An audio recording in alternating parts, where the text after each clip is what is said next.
Nessa série de vídeos que vamos chamar de Crime e Castigo, vamos fazer uma viagem meio turbulenta na mente humana. Coisa que eu gosto de estudar, coisa que eu gosto de me aprofundar. E você pode achar que sabe tudo sobre investigação, criminologística e medicina legal. Você pode até achar que a leis, a terminologia de peritos forenses é sua segunda língua. Pois bem, vamos provar com A mais B que não. Existe muita coisa para ser realmente aprendida e conhecida nesse meio. A televisão e o cinema certamente contribuíram muito para essa sensação de que nós já sabemos tudo o que acontece dentro do cenário de crime. Mas, na verdade, o que realmente acontece no laboratório de criminal. O que é que acontece no laboratório criminal? O que os peritos fazem no local do crime, como eles se sentem quando chegam e vê ali uma peça, uma parte, encontra ali um corpo ou parte dele jogada no mato. Qual tipo de sensação esse profissional sente? Com isso, as respostas vamos, claro e evidente, encontrar juntos nessa série de vídeos que vamos começar a tratar de forma aleatória em diversos pontos.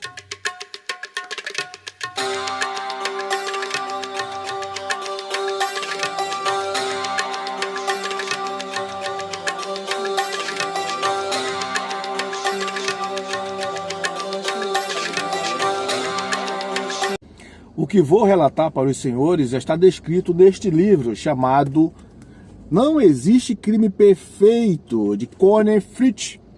Um livro muito bom, onde através de várias entrevistas com vários especialistas e peritos nessa área, ele traz para a nossa realidade uma visão diferenciada e eu achei super interessante.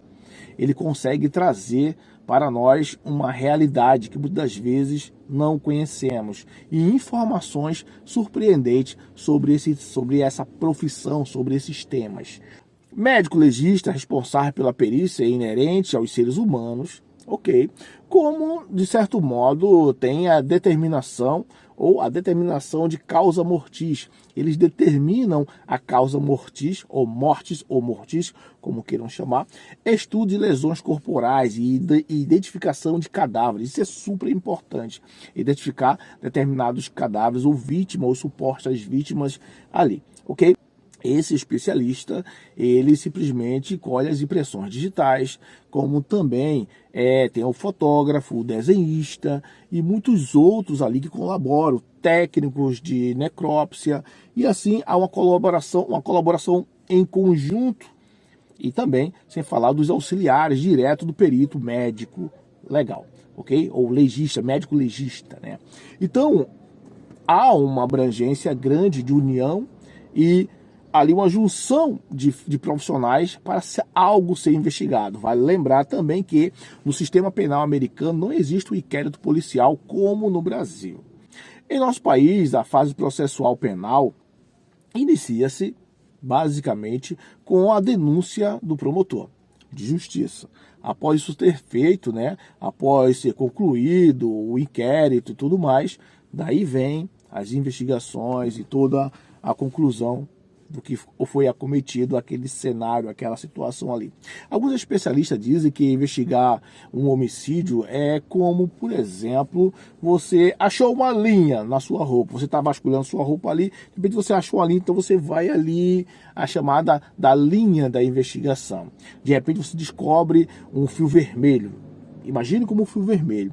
Esse fio vermelho é algo que parece uma linha de investigação, onde você vai ali minuciosamente, você sobe, você desce, você aumenta, você dá várias voltas em si mesmo, você serpenteia em alguns momentos, e daí você continua seguindo o fio vermelho. Mas, continuando seguindo o fio vermelho, tem que ter muito cuidado.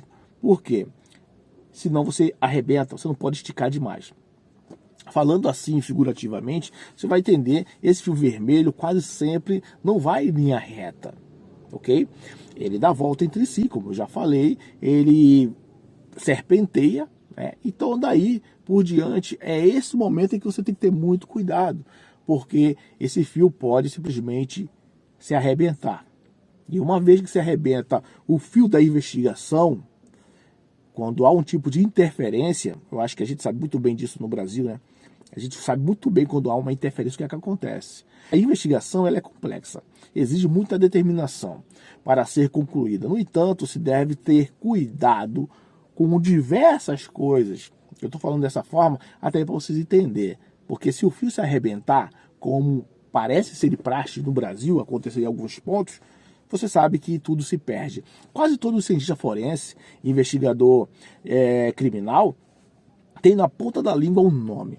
O nome de um criminologista francês chamado Edmond Locard. Esse foi conhecido como o verdadeiro Sherlock Holmes.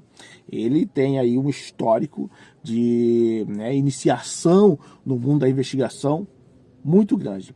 A famosa declaração de Locard, para quem estuda a área, para quem já ouviu falar, sabe muito bem do que eu estou falando, todo contato deixa um vestígio. Essa máxima, né, aplica-se a todos na ciência forense. A tecnologia dos últimos anos ajudou e evoluiu bastante, principalmente nos exames de DNA. Nos testes de DNA foi se concluindo muitos tipos de exames, pessoas que estavam presas inocentemente, pessoas que diziam que eram obrigadas a dizer que era ali o criminoso, depois foi descoberto que não era. E toda uma investigação por trás disso. Se salvou a vida de muita gente e se descobriu muita coisa. Usando também o princípio de Locard no dia a dia, nos tribunais e nos locais de crime do século XXI. O trabalho na vida real é muito mais inovador do que na ficção, na TV. A TV mostra ali uma vivência meio ficcional, né? Mas, na verdade, a tecnologia forense de DNA progrediu muito nos últimos anos, por assim dizer. Não apenas nos testes de DNA, mas também na instrumentação, através de vários elementos da ciência, colocada desde o princípio do Locard. Em Nova York, tem o Office Pre-Chief Medical Examiner, que identificou várias vítimas do World Trade Center. Você lembra do World Trade Center, correto? Então, em alguns países dos Estados Unidos, cães são usados no sul dos Estados Unidos, né? Muito usados, eles usam muito cães farejadores, que provam, né, que saem em busca de provas das cenas do crime e tudo mais. Em Los Angeles, no County Sheriff Department, possui uma escola de homicídios muito boa para detetives. Ele reconstrói basicamente assim o externo e o interno de hotéis e cenas de crime. Usam para treinamento constante esse tipo de ambiente, utilizando acessórios como, por exemplo, manequins, peças utilizadas em Halloween, carros crivados de balas, bilhete suicida, é muito importante isso também. Começa-se uma investigação através de um bilhete suicida e membros de corpos cortados, adquirido de artigo de loja de Halloween, como eu falei. Isso é super importante na experienciação, em diversos tipos de casos de investigação. E isso nos arremete ao que se faz aqui no Brasil. Por que eu estou fazendo essa volta toda para que você entenda? Existe esse tipo de investigação no Brasil? Existe.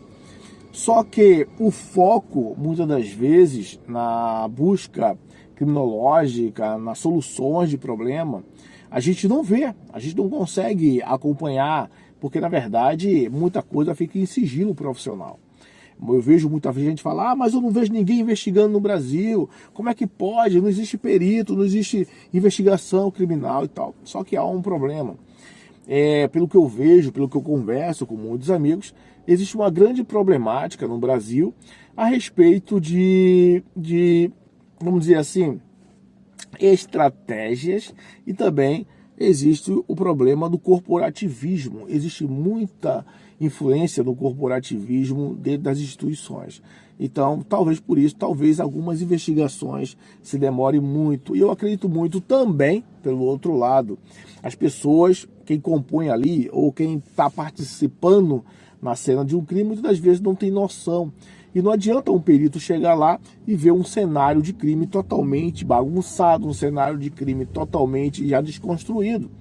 E o povo, quando não tem uma educação sobre o que fazer, o que não fazer, mediante a uma situação de crime exposto, geralmente ele vai atrapalhar muito nas investigações. E você pode convir comigo que investigar algo que já foi rebulido, remexido, muitas das vezes por transeuntes ou simplesmente com operacionais também que não tem uma mente mais aberta sobre o que fazer em um cenário de crime, ele acaba bagunçando e quando chega a coleta das provas, não se tem muita coisa ali o que se fazer.